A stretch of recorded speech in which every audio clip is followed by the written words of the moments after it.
اللهم صل على سيدنا ومولانا محمد وعلى آل سيدنا ومولانا محمد وبارك وسلم ثم صل عليه.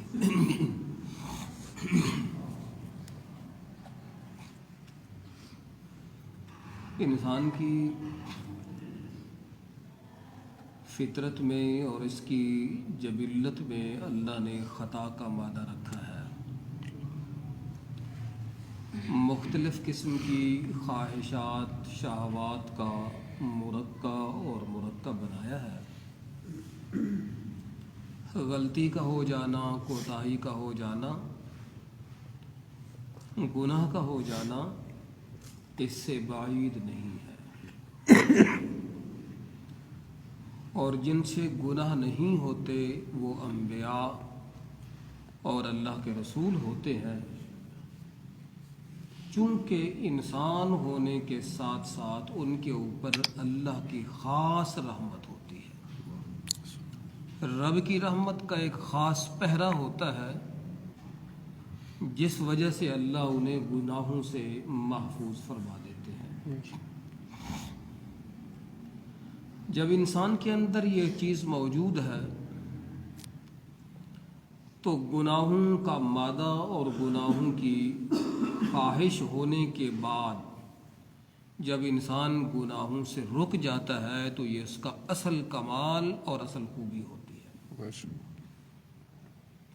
جس میں گناہ کا مادہ بھی نہ ہو، جس میں کوئی شہوت ہی نہ ہو، جس میں گناہ کرنے کی طاقت ہی نہ ہو، اس کا گناہوں سے بچ جانا کوئی کمال کی بات نہیں ہوتی. جس انسان کی نظر ہی نہیں ہے وہ کہے کہ میں بد نظری نہیں کرتا، یہ اس کا کمال تو نہیں ہے. کمال تو اس کا ہے جس کے سامنے بے پردہ چہرے بھی ہوں اور اسے اللہ نے نظر بھی عطا فرمائی ہو، پھر وہ خدا کے حکم کو مد نظر رکھتے ہوئے پھر اپنی نظروں کو جھکا کے رکھتا ہے اور بد نظری نہیں کرتا. یہ اس کا کمال ہوتا ہے. اس لیے انسان سے خطا کا ہو جانا اس سے بعید نہیں ہے، مگر خطا پہ اصرار کرنا یہ جرم بھی ہوتا ہے اور بہت زیادہ مہلک اور خطرناک بات ہوتی ہے. گناہ ہو جائے پھر انسان توبہ جب کرنے لگتا ہے، استغفار کرتا ہے تو اللہ تعالیٰ کی رحمتوں کی برکات اور رحمتوں کا نزول ایسا شروع ہوتا ہے کہ انسان کو وہم و گمان بھی نہیں ہوتا کہ میرے اللہ میرے ساتھ کتنی رحمت کا معاملہ فرما. سبحان اللہ. تو گناہ ہو جائے پھر انسان استغفار کرے تو یہ بھی انسان کے لیے ایک نئی کئی فائدوں کا باعث ہے. اور جب انسان استغفار کرتا ہے اور گناہوں سے معافی مانگتا ہے تو یہ اصل جو اس کے اندر خوبی اور نقطہ ہوتا ہے کہ وہ خدا کی دربار میں آ کے یہ معافی مانگتا ہے اور اللہ کو مختار کل سمجھتا ہے اور اللہ کو اپنے نفع نقصان کا مالک سمجھتا ہے اور اپنی تمام تر زندگی کے احوال کا مالک اور کلی مختار ایک اللہ کو سمجھتا ہے. اور وہ خدا کے سامنے آ کے عجز کے ساتھ، عاجزی کے ساتھ، انکساری کے ساتھ جب وہ اپنے گناہوں پہ ندامت کرتے ہوئے، ندامت کے آنسو بہاتے ہوئے جب وہ انسان خدا کی دربار میں آتا ہے تو یہ ادا انسان کی اللہ کو بہت زیادہ پسند ہوتی ہے. سبحان اللہ. اور اسی ادا کی وجہ سے اللہ اس کے گناہوں کو معاف فرما دیتے ہیں. عبادت کی کمی اللہ کے لیے نہیں ہے، وہ ہماری عبادت کا محتاج نہیں ہے. بے شک. آسمان پہ بھی اس کی عبادت ہو رہی ہے، زمین پہ بھی اس کی عبادت ہو رہی ہے. کائنات کا ذرہ ذرہ اللہ کی عبادت کر رہا ہے. مگر رب کو محبوب کیا چیز ہے؟ رب کو محبوب یہ ہے کہ وہ بندہ لوٹ لوٹ کے بار بار اللہ کی دربار میں حاضر ہو. یہ ادا پسند ہوتی ہے. ایک معصوم بچہ ہوتا ہے، وہ پیارا کیوں لگتا ہے؟ محبوب کیوں لگتا ہے؟ معصوم بچے سے لوگ پیار کیوں کرتے ہیں؟ بڑے بھی پیار کرتے ہیں، چھوٹے بھی پیار کرتے ہیں، اپنے بھی پیار کرتے ہیں، بیگانے بھی. اس کی وجہ یہ ہوتی ہے کہ پہلے نمبر پہ یہ ہے کہ معصوم بچہ اپنے دل میں کچھ رکھتا نہیں، اس کا دل صاف ہوتا ہے، پاکیزہ ہوتا ہے. دوسری اس کے اندر صفت یہ ہوتی ہے کہ آپ جتنا اس کو دور کریں گے،